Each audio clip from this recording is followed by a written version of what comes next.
Aujourd'hui, vous allez travailler sur la phrase complexe. Alors vous allez le voir, la phrase complexe porte bien son nom puisqu'il y a plusieurs types de phrases complexes. Reprenons l'exemple que nous avons utilisé.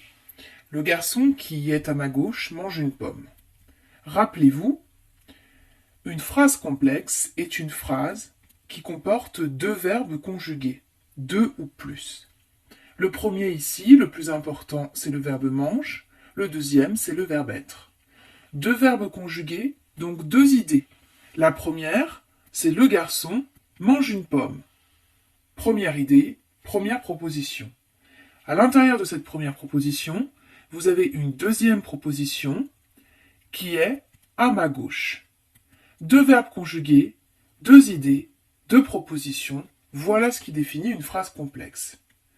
Le problème, c'est que toutes les phrases complexes ne sont pas les mêmes. Prenons maintenant différentes phrases complexes.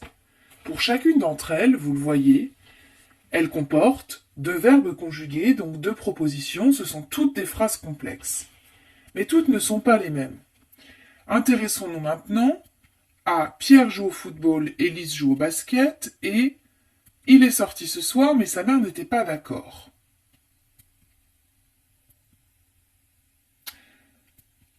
Alors vous voyez bien qu'ici vous avez une première proposition, Pierre joue au football et Élise joue au basket, deux idées. De même, dans la deuxième phrase, il est sorti ce soir, sa mère n'était pas d'accord, deux idées là aussi.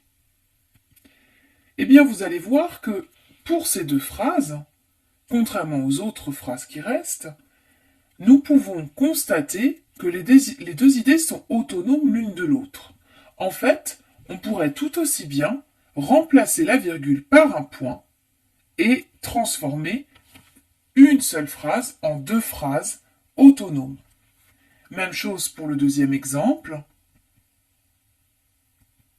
On pourrait remplacer le mais par un point et alors la phrase deviendrait deux phrases indépendantes l'une de l'autre. Eh bien, dans ce cas, lorsque vous pouvez remplacer les propositions par deux phrases indépendantes l'une de l'autre, sans autre changement qu'un point et une majuscule, on dit que ces phrases complexes sont des propositions indépendantes.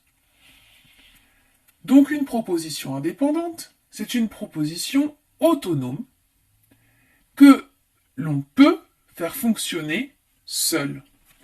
Prenons un exemple et une image. Une proposition indépendante, c'est comme un wagon, une locomotive plutôt.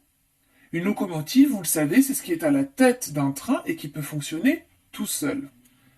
Par exemple ici, nous avons la locomotive Pierre joue au football.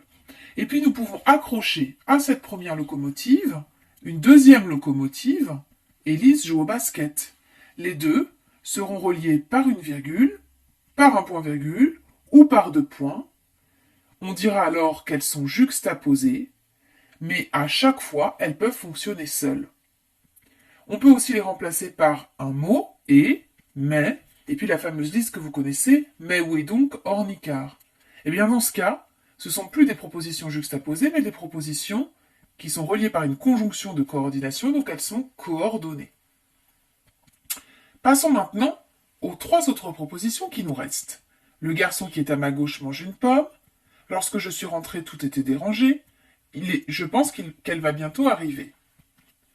Eh bien, vous allez le voir, nous avons là aussi à chaque fois, pour chaque phrase, deux propositions, puisque deux verbes conjugués. Mais si on essaye de transformer les deux propositions en deux phrases, vous allez voir que ça ne fonctionne pas. Le garçon est à ma gauche, qui mange une pomme. Eh bien, ici, on ne peut pas remplacer les deux propositions par deux phrases. Ça ne fonctionne pas.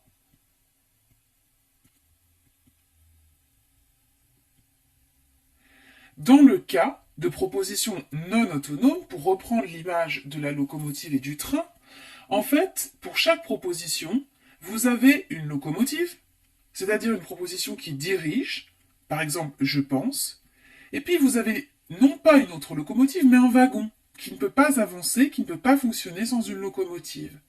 Elle va bientôt rentrer.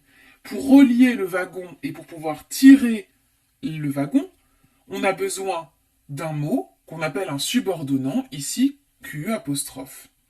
Regardez ici, à chaque fois, si l'on regarde bien la première proposition, en fait la locomotive est ce qui est le plus important. Le garçon mange une pomme, c'est l'information la plus importante dans la phrase. Eh bien, cette information la plus importante, qui tient le sens de toute la phrase, on appelle cela la proposition principale. À l'inverse, la proposition qui dépend de la principale, on appelle cela une proposition subordonnée. Subordonnée, en français, cela veut dire soumis à, qui n'est pas indépendant. Dans les autres cas, vous avez à chaque fois une proposition principale qui donne l'information principale. Dans la deuxième phrase, le plus important, c'est de dire que tout était dérangé. Et le plus important dans la troisième phrase, c'est de dire qu'on pense. Donc vous avez à chaque fois la proposition principale à laquelle vient s'ajouter une proposition subordonnée. Vous le voyez bien, à chaque fois, la proposition principale, la locomotive, est reliée à la proposition subordonnée, c'est-à-dire au wagon, par un mot qu'on appelle un subordonnant.